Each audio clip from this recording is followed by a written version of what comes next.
So let's start out. John 18. When he finished praying, Jesus left with his disciples and crossed the Kidron Valley.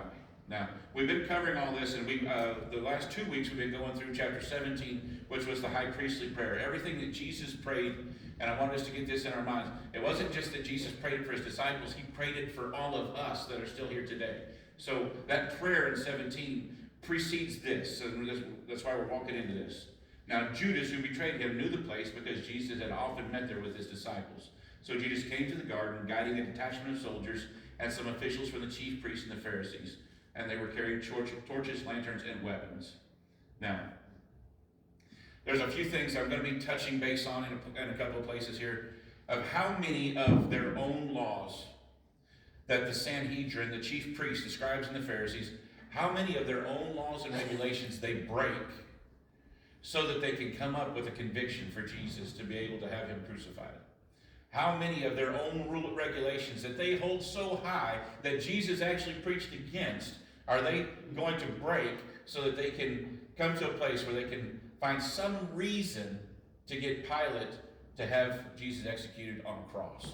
There's so many places to that. So, and there was one commentator I was reading as was studying for this, was talking about, now this group of Roman soldiers, we all have a picture in our mind. We've seen movies, and maybe that affects the picture that we have, but we have this picture in our mind of what this event looked like. So Jesus had already been praying, and he has come back to his disciples. The disciples have been sleeping there. And then this group comes up into the garden, and they're carrying these torches. They have weapons with them. And there's a group of Roman soldiers there, and there's even a group of temple guards there, all following Judas right up into this area.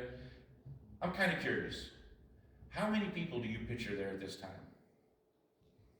And that's why I say, there's one commentator that I was reading said that there could have been a detachment of as many, because when they sent out a cohort, as some versions have it, of 600 Roman soldiers, and maybe upwards of a couple of hundred temple guards. And it all plays into this idea of what the Jewish leadership had already been planning on charging him with insurrection. That was the only way they were going to be able to get Pilate to execute him. So it all plays into that. So they had to send basically a small army because he might have been raising up a group of people to rebel. And so there's no telling how many of his followers there's no telling what they might have been said. This is extra biblical. This is all beside the point. I want to make sure you guys understand that. All we know is they showed up with a group of people, and then that's it. So I'm speculating here. But I want us to flavor or picture in our mind with what might have been going on there. And I'm going to show you that they've had this premeditated. We'll go through Scripture and I'll point that out. But so there could have been quite a few soldiers there. It wasn't just 2 or 3. There might have been several there. Jesus, this is verse 4, knowing all that was going to happen to him, went out and asked them, "Who is it that you want?" "Jesus of Nazareth," they replied. "I am he," Jesus said, and Judas the traitor was standing there with him. When Jesus said, "I am he," they drew back and fell to the ground. Now, this is a beautiful picture here, because you know what this making this statement is? This is going clear back into Exodus chapter 3, verse 13, where Moses said to God, "I suppose I go to the Israelites and say to them, 'The God of your fathers has sent me to you,' and they ask me, 'What is his name?' Then what shall I tell them?" And God said to Moses, "I am who I am. This is what you're to say to the Israelites. I am has sent me to you." And so when Jesus, God in flesh, makes that proclamation, the great I am, when he says that, there is a force behind it that causes them to step back and to stumble. There's a pressure there. There's that sense of the power that is within Jesus and the ability that he had to command that moment. And whenever I think about that, I get chills. And I just consider that you could see the restraint that he's using. Because in just the proclamation of his name, the great I am, in just saying that, it was enough to push those that were coming against him to drive them back. Brothers and sisters, every bit of this that we're going to see happened according to what Jesus had already anticipated and knew what was going to happen. He knew nothing is going to surprise him in this. And he willingly chose to do this for you and I. Verse 12. So we're skipping ahead a little bit. Then the detachment of soldiers with its commander and the Jewish officials arrested Jesus. They bound him and brought him first to Annas, who was the father-in-law of Caiaphas, the high priest that year. Now a little bit about Annas, just so we get our characters straight. Annas was the high priest from 7 to 14 BC. Okay? After that, he was deposed by Rome, and they put in a puppet. Well, the puppets that they put in was actually Annas' sons. And they had changed out the high priest occasionally whenever it became expedient for them to do so for political reasons, which is not how the high priest position works. The high priest position is a lifetime appointment. So Annas is truly the high priest in the eyes of the Jewish people, but according to the Roman rules, 4 of Annas' sons, and now Caiaphas, his son-in-law, was now the high priest. Okay? So when we're talking about these things, so you're looking at a lineage here in the family. This is the family business, being the high priest. And so when they come together, they take him first to Annas. Annas was not the official, according to Rome, high priest, but he was in the eyes of the Jewish people. So that's where Jesus was taken first. So he was taken there. Then Caiaphas, it says that in verse 14, Caiaphas was the one who had advised the Jewish leaders that it would be good if one man died for the people, which is a reference back to John chapter 11. In chapter 11, starting in verse 45, this was right after the resurrection of Lazarus. Therefore, many of the Jews who had come to visit Mary had seen what Jesus had did and believed in him. But some of them went to the Pharisees and told them what Jesus had done. Then the chief priests and the Pharisees called a meeting of the Sanhedrin. What are we accomplishing? They asked. Here is this man performing many signs. If we let him go on like this, everyone will believe in him, and then the Romans will come and take away both our temple and our nation. They weren't worried about their relationship with God. They weren't worried about if Jesus' claims were true. They were worried about their position. They were worried about their temple and their nation. Then one of them, named Caiaphas, who was high priest that year, spoke up. You know nothing at all. You do not realize that it is better for you that one man die for the people than that the whole nation perish. And he did not say this on his own, but as high priest that year, he prophesied that Jesus would die for the Jewish nation. And not only for that nation, but also for the scattered children of God, to bring them together and make them one. So that from that day on, they plotted to take his life. From that day on, they were figuring out what they were going to do. So everything that they were doing at this moment was part of a plot that had been hatched from the time of the resurrection of Lazarus. They had been planning about what they were going to do to Jesus, and so they were just now executing that. They had already arrived at the conclusion whenever these trials began. There are 3 religious trials, not all recorded in John. That's why we're going to jump around a little bit. And then there were 3 more secular trials, which was 2 before Pilate, 1 before Herod. Okay, 6 different trials takes place in a matter of about 6 hours for Jesus. So this is starting somewhere around the time of midnight and then going right on through to the crucifixion. Now, verse 19. Meanwhile, the high priest questioned Jesus about his disciples and his teaching. And what he was doing here, Annas was fishing for some kind of indictment. He was looking for an excuse. He was wanting Jesus, in his own words, to, what's the legal term I'm looking for there? To give his own guilt. What's that term I'm looking for? Somebody help me. Incriminate himself. Thank you. I'm sorry. But Jesus doesn't defend his teachings at this time. He doesn't talk about his conduct or anything. He just simply states, I have spoken openly to the world. I always taught in the synagogues or at the temple where all the Jews come together. I said nothing in secret in verse 20. And so this is true. If you go back and you look throughout all of Scripture, you see that time and again. He taught in the synagogue at Nazareth, in the synagogue in Capernaum, the synagogue in Galilee. He spoke all over the place in those areas, clearly to all the people. At the temple itself, he spoke during the Feast of Tabernacles and the Feast of Dedication. And just this very week where this is taking place, he'd been in the temple preaching there, coming up to the time of the Passover. So all of his teaching was out in the open. So he's saying basically, for the Jewish law to be enacted in the way that they were trying to do it, there should be witnesses coming against him. And these witnesses, at least 2, preferably more, had to agree in the details of what they were accusing him of. And those, as they come and they were in agreement, then the high priest, then being sitting in the place of the judge, would then judge over the merit of the case. Instead, the judge himself is now acting as a prosecutor and trying to get Jesus to incriminate himself in some way, shape, or form. Now, verse 22. When Jesus said this, one of the officials nearby slapped him in the face. Is this the way you answer the high priest, he demanded. If I said something wrong, Jesus replied, testify as to what is wrong. But if I spoke the truth, why do you strike me? And then Annas sent him bound to Caiaphas, the high priest. Now, as he was trying to come with some formal accusation, this first trial before Annas was not successful for him at all. But while he was there with a small group of people gathered, Caiaphas was pulling together some more of the Sanhedrin. And this is one of those things that's done in the dead of night. And it's done where they pull out the people that they thought would be for Jesus. You know, Joseph of Arimathea. You know, Nicodemus. People that might be more amenable to his cause. They weren't invited. They invite the others. And they have a pretty large group of them show up at Caiaphas' house. This is another place where they break their own law. No trial is allowed to be held at night. No trial is allowed to be held in a private residence. It's supposed to be done publicly and in the open so people can see what's going on and people know that nothing nefarious is happening. So they're breaking their own laws here again. Now, the second religious trial takes place in front of Caiaphas. Now we're jumping to Luke at this point, Luke 22. Seizing him, they led him away, this is 22:54, and took him into the house of the high priest, that's Caiaphas, and Peter followed at a distance. Matthew has it in chapter 26, verse 57.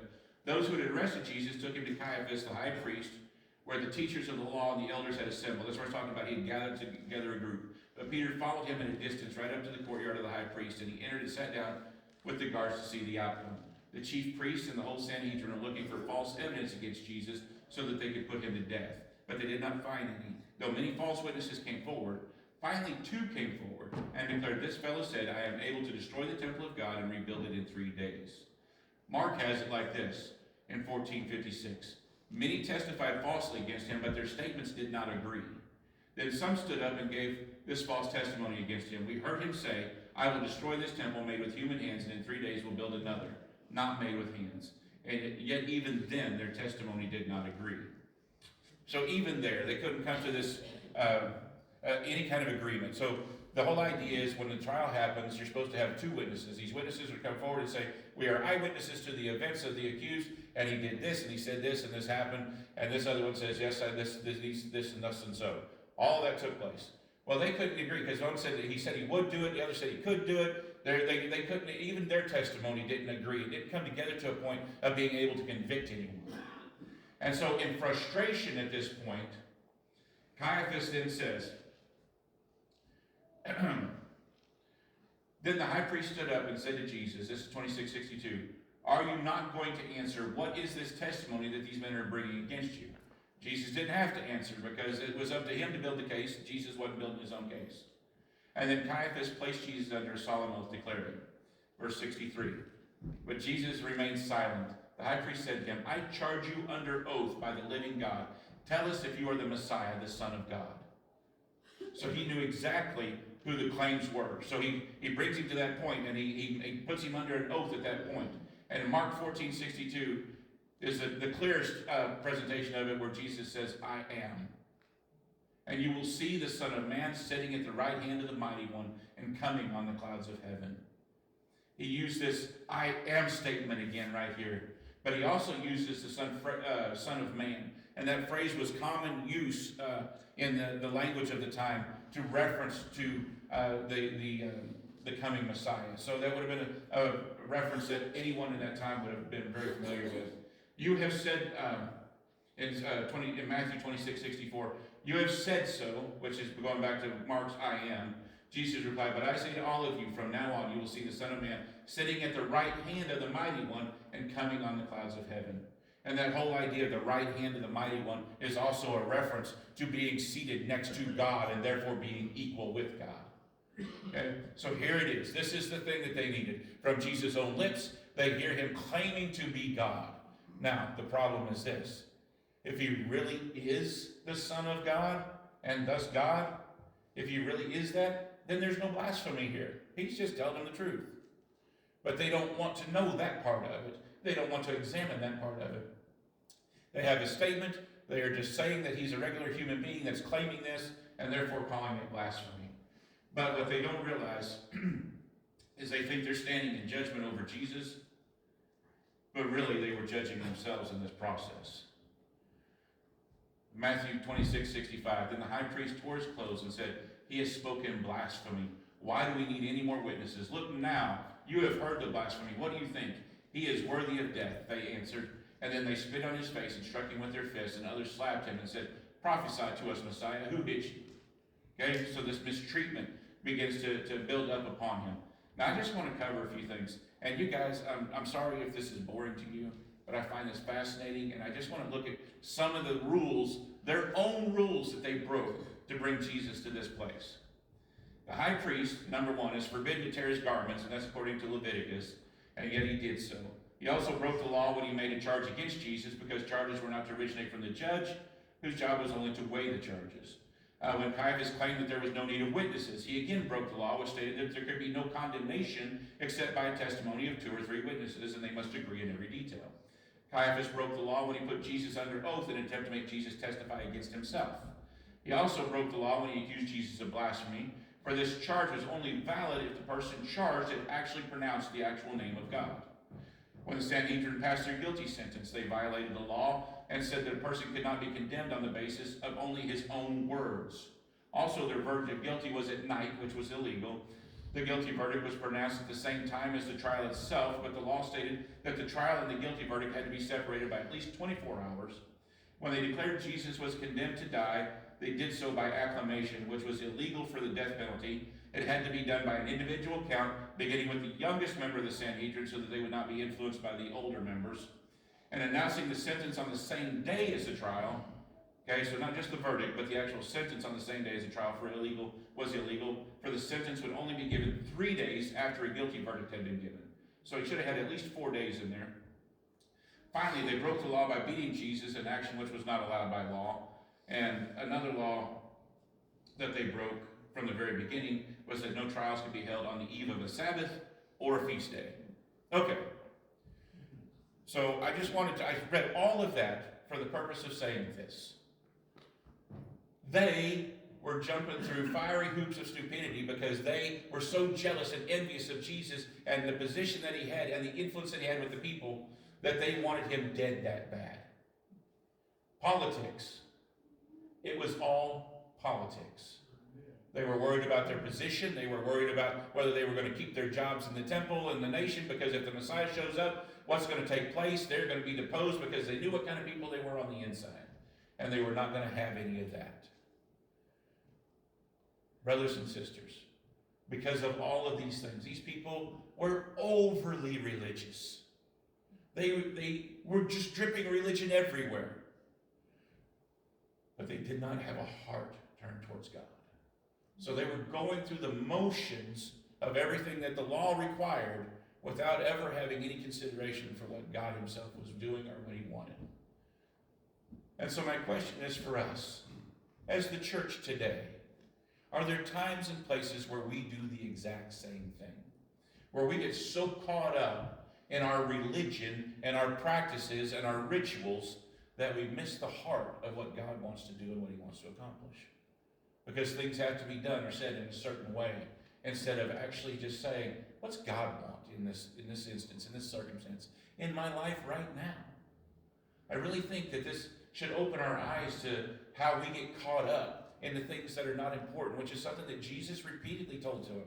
That they strained in a gnat and swallowed a camel, that they did all these weird things that he kept saying to them. He was saying, you're missing the point. And I think a lot of times we miss the point. I think there's a lot of times that we need to sit back and see what is the real reason why we say or do the things that we say or do. Because we need to be making sure that they align with what God actually wants. Now, the second trial, it broke up somewhere between 3 and 5 a.m. Okay, so this is just before daybreak. And they bring him to what is called this third trial. So they take him to the third trial. And this is the place where the Sanhedrin was supposed to gather. This is the public forum. And they push this off to about 6 a.m. because they got daybreak. And at least it's daybreak. And this is an attempt by the Sanhedrin to make all of this look official and on the up and up. So they bring him to this third location. And there they ask him one more time. This is recorded in Luke 22. At daybreak, the council of the elders and the people, both the chief priests and the teachers of the law, met together, and Jesus was led before them. If you are the Messiah, they've already asked him this, tell us. And Jesus answered, if I tell you, you will not believe me. And if I asked you, you would not answer. But from now on, the Son of Man will be seated at the right hand of the mighty God. They all asked, are you the Son of God? And he replied, you say that I am. Now that verse 70 right there, you say that I am. In the Young's literal translation of the Bible, it says, you say it because I am. That word is translated that and because are kind of interchangeable there in the Greek. And I am not a Greek scholar, so I am trusting commentaries on that. But you wonder where that exact statement is. Where does he come forward and just say it flat out? Where they come to this place where they can actually bring this charge against him and make it stick? It's right here. You say it because I am. And again, he makes the I am statement. And then they said, what do we need any more testimony? We've heard it from his own lips. Now, that brings him to the place where he's going to Pilate. And I wanted to go through the religious trials, and I wanted to go through them in some detail because I wanted us to understand Jesus' own people. The religious leaders, the ones that supposedly worship the same Father in heaven that he did, to the lengths that they would go through to get their own way. The lengths that they would go through to condemn Jesus. I'm not going to hang around here with Pilate very long. I'm just going to mention this. But so we're just, and I kind of glossed over Peter as well. They wanted him dead, but they did not have the authority to carry out capital punishment. And so they had come up with these accusations, and that goes all the way back to where we're talking about insurrection and raising up a rebellion against Caesar and against Rome. These are the accusations that they made before Pilate, so that Pilate would give him the death penalty. Pilate was a weak man, weak in character, but he knew the reason they delivered him was for envy. He knew that there wasn't anything wrong with Jesus, and if you guys were in the Connect groups, that lesson covered that very well today. So that brings us to the place where he finally gives in and allows them. And I want you to take note, Pilate didn't sentence Jesus to the crucifixion. He washed his hands of that and he said, you see to it then. He allowed them to crucify him. He didn't stop it. So that's where I say he is weak of character. If he knew he was innocent, if a man had any integrity at all, you would think that he would stand up and he would say something about it and he would stop that. Stop this travesty of justice that's going on. But he didn't. Herod pushed it off, Pilate pushed it off, left it all on the Jews, and they said, let his blood be upon us and upon our children. As they took responsibility for themselves about what they were about to do to Jesus, the Messiah. Now, he's delivered to be crucified. Pilate took Jesus and had him flogged. The soldiers twisted together a crown of thorns and put it on his head. They clothed him in a purple robe and went up to him again and again, saying, Hail, King of the Jews, and they slapped him in the face. Once more Pilate came out and said to the Jews gathered there, Look, I am bringing him out to you to let you know that I find no basis for a charge against him. And when Jesus came out wearing the crown of thorns and the purple robe, Pilate said to them, Here is the man. Now, once again, I'm talking about him being weak of character. He wanted to pacify the crowd that was beginning to become more and more stirred up about all this. As the Sanhedrin, those that were wanting him dead, were going through and getting everyone fired up about it.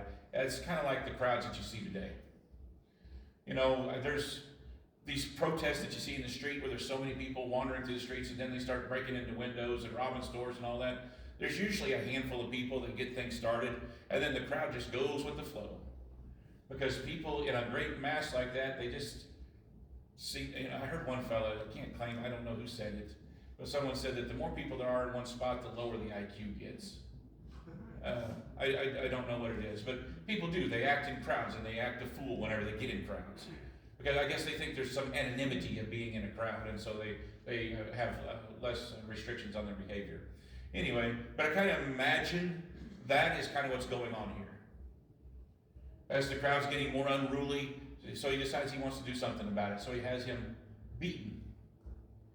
And you guys have all seen probably The Passion of the Christ, and so that's a very graphic showing of it, but even that doesn't go far enough to be what the actual beating would have looked like. It says in one version where they put the crown of thorns on his head and they used a reed and smote him on the head with it. And you think a reed, that's not that big a deal. But this is not this is more like something that would have been more akin to a fishing pole. So it was something that would have had a whip to it, and it's not going to break. So it would have been like a lash, basically, of itself. So they were slapping him about the head and shoulders with this, basically, if you want to say like a fishing pole, a cane pole, you know. And so they were smacking him with it, and it drove those thorns down onto his brow. Of course, they'd already been beating him, and they'd already pulled part of his hair out and part of his beard out. And then after all of that, they took and they scourged him. They tied him to a post, as it was represented in the movie. And they took that whip, called the cat of nine tails, because it had 9 lashes on it, and each one had little bits of metal or broken pottery or a lead piece that was made that had a hook on the end of it. And when they wrapped that around, it would grab a hold of the flesh, and then when they yanked back, they didn't pop it off, they tore everything, so that his flesh would be in ribbons. Now, it wasn't uncommon for people to die of blood loss because of this. I know this is, but I think we need to really dwell on this for just a moment, not because of any enjoyment of it, but to realize the depth of it. And they did that, and they lashed him. And then he took the robe that Herod had put back on him and brought him out before everybody with this crown that was stuck on him. And in one place I had read that the thorns that they would have plated that crown out of, that they actually were toxic. And they would, when they were driven down into the thin skin of the scalp up here, it would cause swelling and as well as the bleeding and everything. And so you've seen depictions of it, but just in your mind, try to imagine coming out with this crown of thorns on and a robe put over his body, but blood just basically pouring off of him, beaten beyond almost recognition as a human being because of the swelling and everything that was going on at that time. This is the Son of God. This is the one who said, I am, and knocked people down. And I want you to stop and think about the restraint that he used in this moment, as all of this was being done to him by people he had never done anything to, that he had never been anything but nice to. Matter of fact, he was healing a bunch of them, and he was casting demons out of them, and he was setting them free from their spiritual prisons. He had done nothing but good to people. And here they were treating him like this, his own creation. Not only that, he knows that they were breaking their own laws and lying through their teeth to get him there. So he was betrayed. All of his disciples had scattered and left him. He was betrayed on every level. Every level he was betrayed and left alone to endure this time. And like I said, this is the dark part. Next Sunday, we're going to talk about the bright part.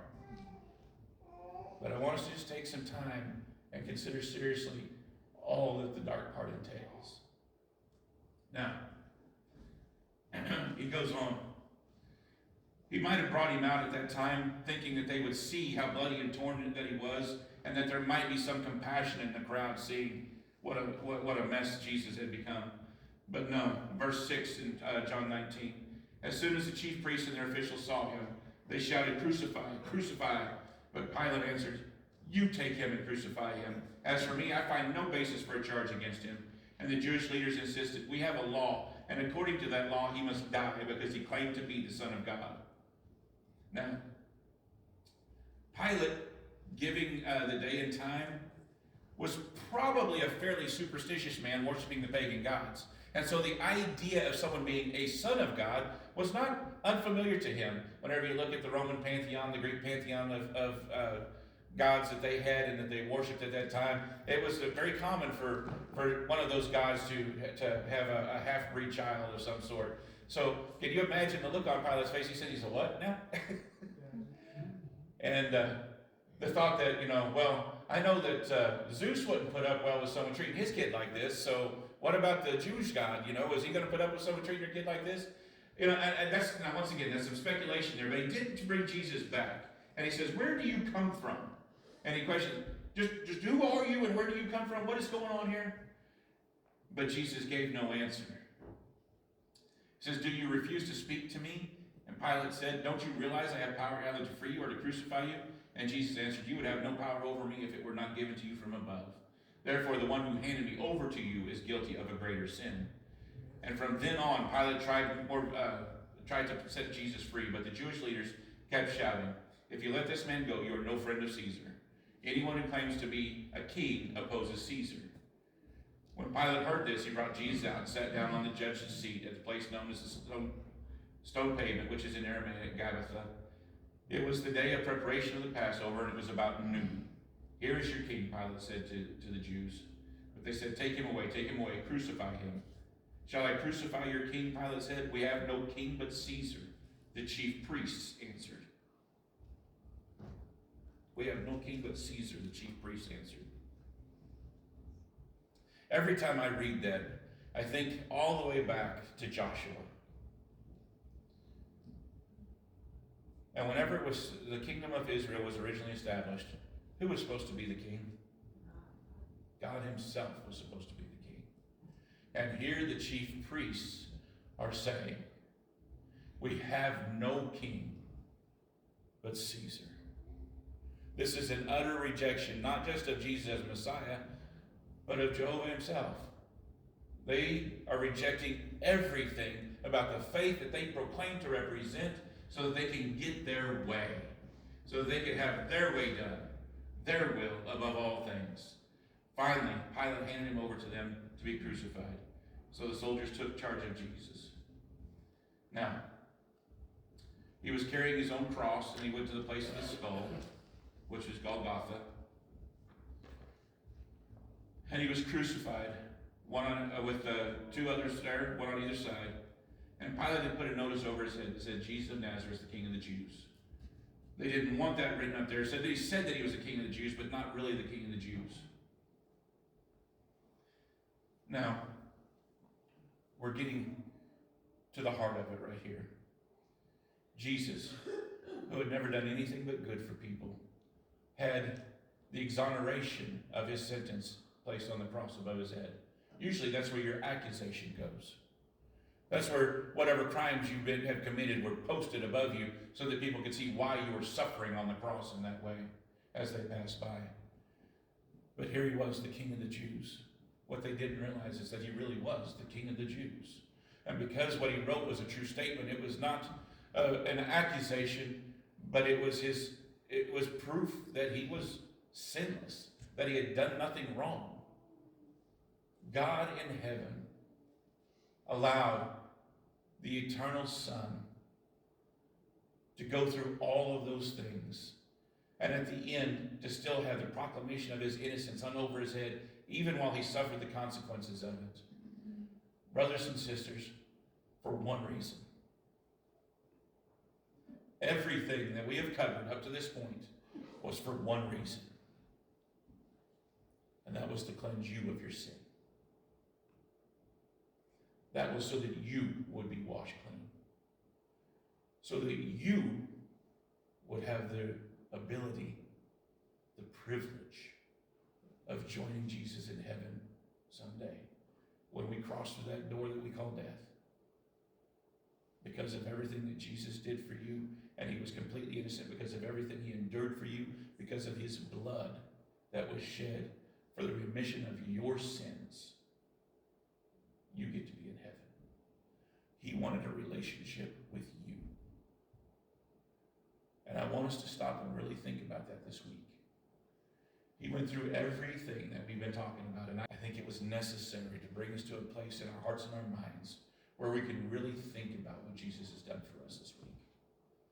And so when we come together next week, we can truly be celebrating and praising God, because we know that the story doesn't end right here. Although Jesus does come to this place. I got a couple more verses I need to get through here as we're getting close to wrapping it up. I'm going to jump ahead to 1928. Later, knowing that everything had been finished and so that Scripture could be fulfilled, Jesus said, "I am thirsty." A jar of wine vinegar was there, and so they soaked a sponge in it, put the sponge on a stalk of the hyssop plant, and lifted it to Jesus' lips. And when he received the drink, Jesus said, "It is finished." And with that, he bowed his head and he gave up his spirit. Now, I think this is an important detail that John is recording for us here. Because in the original Passover, as Jason had shared about earlier, in the original Passover, whenever they had sacrificed the Passover lamb, they were to take the blood and they were to take hyssop and they were to dip it into the blood and they were to mark over the doorpost and the lintel of the door. And they were to mark it with the blood of the lamb so that the angel of death would pass over their home. Right? So here we have a branch of hyssop used to lift up the sponge to Jesus' lips, tying together the first Passover with the final Passover. Tying together the sacrifice that Jesus made. Now, because Jesus is also the high priest, and he's taking the blood not into the temple on earth, but in heaven, there's some discrepancies in there. So it's not going to be exactly the same. But the imagery is there if you will see it. As hyssop was used in this instance as well. To show that because of what Jesus had done, we know that we don't have to face death. We will not have that sting. We may have to walk through that door, but we don't have the sting of it. We don't have the fear of it. Why? Because for us, if you are a born-again believer in Jesus Christ, you are just walking through a door into your heavenly home forevermore. That's what it is, to pass from this life to the next. And so it has no fear for you if you are in Jesus.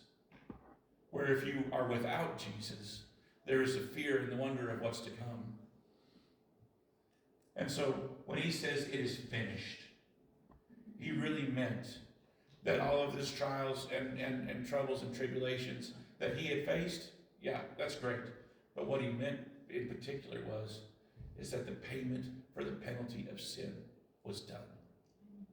Nothing more was needed. Nothing more can be added.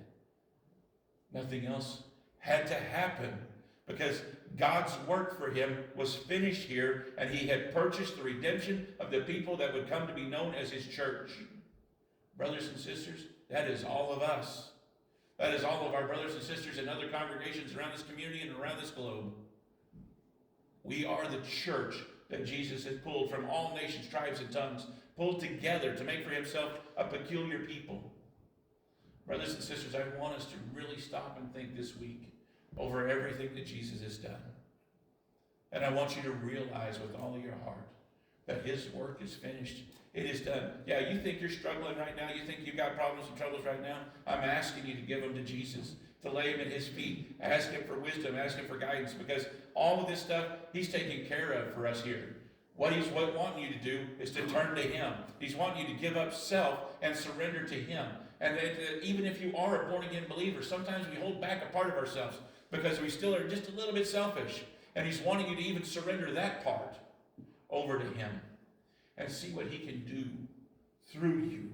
Not only to bring your friends and your families, your loved ones to know Jesus, but what can he do so that you can glorify his holy name, so that you can magnify him, so that whenever you stand before him one day, face to face, Jesus will look at you right in the eye. And you will look at him, the one that was slain for you, and he will tell you, well done. Because you've given your all for him just as he gave his all for you. Brothers and sisters, that's what he's called us to. That's what he's asked us for. And I think given everything that he endured for us, giving our lives to him so that we can bring him glory in some way, shape, or form, telling other people about him to share the gospel, these things are trivial compared to what he did for us. Do you love him enough to give your life to him? Because he loved you enough to give his life for you.